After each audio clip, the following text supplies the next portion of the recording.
Okay, we've been sent a plan to review. This is site number 12, and the question was, this particular case was a retrospective look, and what the thought process was is, can we take the tooth out and do an immediate placement? And then based on the plan and based on the clinical situation, a decision was made to, instead of doing immediate placement, to go ahead and site preserve and come back and place the implant. So I want to give some thought and comments to these situations. So let's go ahead and take a look at at our plan here, and here's the plan. So what I would like to do is kind of point out some areas of concern I have with the plan. Number one, this plan will, again, appears to work at as where it is. My concern on this particular plan is going to be right here.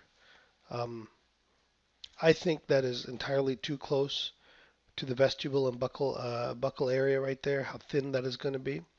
My concern is that we could see a fracture here, that maybe the bone is not as thick there as it may appear, and we could have a dehiscence. So the fix for that's relatively straightforward. We just need to flap it, expose it, and then make a graft there.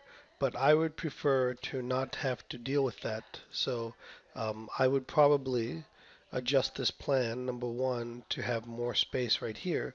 So I'd probably go in a bit like so. Okay. Then my second and probably bigger concern with this particular case, and how I want us to look at immediate cases, is the bone volume, bone location, and ideal implant placement. So let me go ahead and make the implant disappear.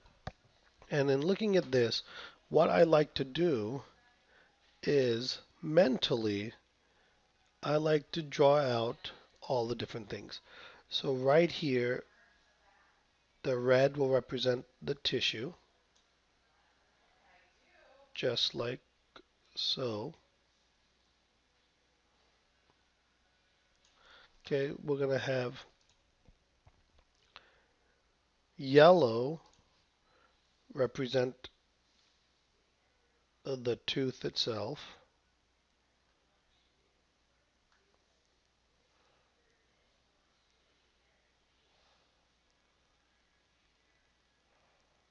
Okay, that represents the tooth. And then I'll have white represent the outline of the bone.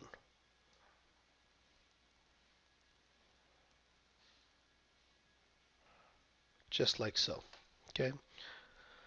So what I'd like to do now is go ahead and draw in blue the bone height, okay, the bone level that we would use, like that, okay. Now, what we do know is that from the trauma of the extraction, we should anticipate about 1 millimeter of bone loss. So now this blue line is actually going to go down more apical. So if you can, in your mind, visualize where this bone level is, we really want that implant head to probably start about right there. Okay, that's where we want our implant to go. Somewhere in this ballpark. Okay, so let's go ahead and turn this off and see our implant. And what I'm seeing is our bone level is right here, but our implant, in this particular case, bone level right there, but our implant is supracrestal based on the current bone situation. So now if we plan on 1 millimeter bone loss, the implant will definitely be a little bit supracrestal. So in this particular case, what I would recommend is probably more of a positioning like so, okay, and go from there. Now, Does this change the ability to place it immediately? No, it doesn't. But my concern and what I wanted to point out here was that we want to have more ideal planning so that if we were to place this immediately, we would be able to do so. So now again, hopefully this makes sense. The other question becomes is how much, we remember we need 3 millimeters of bone. So we have approximately 3 millimeters of potential apical area for stability. Remember that our implant is going to be expanding and condensing. So there was a chance that we could do an immediate placement here.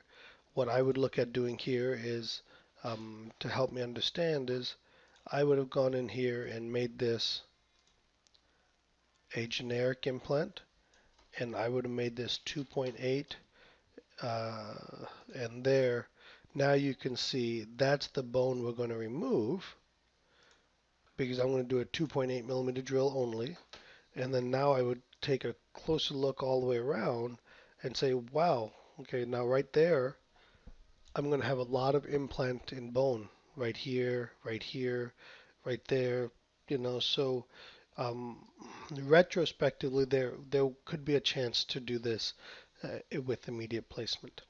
So again, I am happy that you did not place the implant, that you made a clinical decision based on what you saw and what you felt and how you felt comfortable and non-comfortable, and you made the right choice. But as we move forward with our implant progression, we want to be able to expand the areas and times that we can place dental implants. And I would say that this case is a reasonable candidate for immediate placement, um, but knowing that we may not be able to place it, but we could always come back, punt, site preserve, and come back and place it later on. Thank you very much.